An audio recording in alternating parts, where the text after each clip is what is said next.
Hello and welcome to the Animals Naturally podcast with me, Suzanne.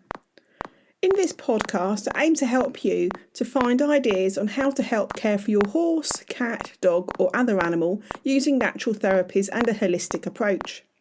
I'm founder of Taranet, a leading international natural animal healthcare resource at taranet.co.uk. I also offer coaching to pet care entrepreneurs as well, and domestic abuse awareness to veterinary surgeons and pet care professionals. But in this podcast, I aim to give you lots of ideas, and in this episode, I'm helping you to get some ideas on how natural therapies can help your pet or horse or other animal to feel less overexcited. Obviously, a variety of behaviours are normal with animals, just as they are with people. And excitability is just one of those behaviours. A lot of the time it might not be a problem, but sometimes it can be quite stressful for us and for our animal if they're really overexcited and then get quite overwhelmed. This can be despite our best efforts and training. So what can you do to stop your pet feeling overexcited? Well, first of all, identify the reason or the situation. Knowing why your animal is feeling excited or will be excited is the first step. So then you can take action to reduce the likelihood of the excitability in advance. So for instance, you might be going to the veterinary surgeons with your dog or your cat or other pet. You might have the vet come into your yard to see your horse. You might have the farrier. You might have the dentist. You might be going to the pet groomers. You might be going to a show. Or you might know there's fireworks going to be happening or a large group or gathering of people. So there could be a variety of situations that you know your pet is going to find quite overwhelming or your horse is going to find a bit exciting. So what therapies can you use? Well, first of all, the herbal remedies are really helpful, herbal supplements. So there are some popular herbs that are used for calming, including valerian and chamomile. Homeopathy is also a useful approach to use. So scutellaria is a popular homeopathic remedy to help with excitability. Homeopathy usually comes in homeopathic little tablets, and they can be added to the feed or into the mouth. Back flower remedies, there are 38 of these remedies and they're all really helpful for a variety of emotional states, including excitability. The best one will depend on your individual animal. So it's worthwhile really understanding what the cause is. There are back flower remedy practitioners around the world, and you can also take a back flower remedy course through the Back Centre, who are really helpful in the online courses that they offer, to give you a good grounding in understanding how the different remedies work and which ones might help your animal as well. There are specialist back flower remedy for animals courses you can take, but as I said, there are practitioners around the world as well who can help you.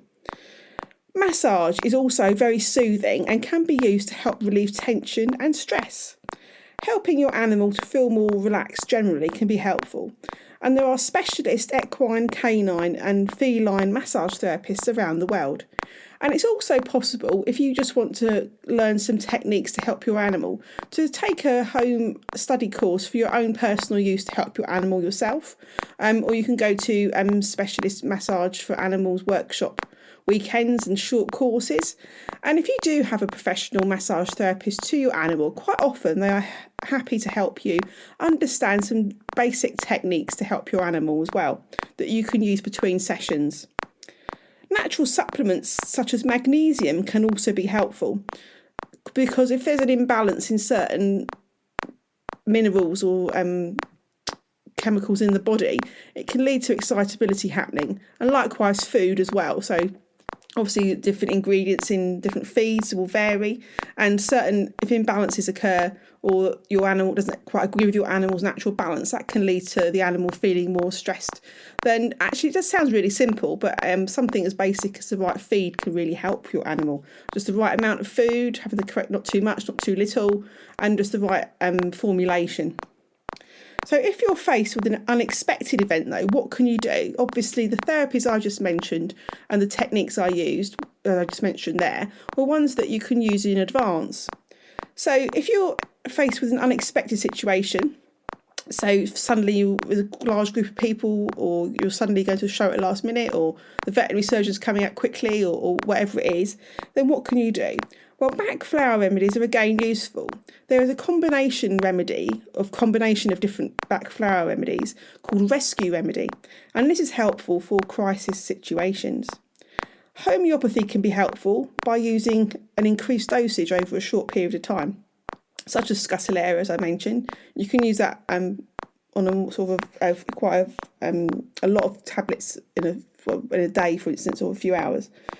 Tellington touch is another technique that's really helpful with well-being and can be useful for stressful situations. So, for instance, stroking of your horse or pet's ears can be useful if you do it in the correct technique to reduce anxiety. So, what other things can you do to help your animal feel less excitable? Well, obviously, I just mentioned about feed, but going on from just having the right foods, it's also worthwhile thinking about whether your food you're feeding is matching your animal's personality. So, for instance, neutral or cooling foods can be better than warm foods. So, for an example, if your dog or cat has chicken or lamb normally, but they're a fire personality, then these ingredients can exacerbate the heat and excitability or other behaviour. So other options such as duck, rabbit or pork can be better choices. There's a whole advice page on 5 element theory, which you can find at taranet.co.uk at my website, which gives you a bit more information on what different warming and cooling foods and personalities are. 5 element theory is also the basis of many traditional Chinese veterinary medicine techniques as well, such as acupuncture and shiatsu. So there you go. I've given you a few ideas on different therapies you can use in advance of an excitable situation, or ones you can use in an unexpected event too. Remember, there's many reasons why your animal can be showing excitable behaviour. If you're in any doubt as to the reason, or if your animal is showing any signs of distress, then always speak to your veterinary surgeon without delay.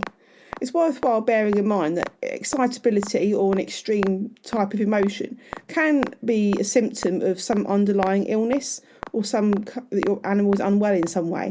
So it's always worthwhile just being mindful of what the cause is and actually whether there's some ill health.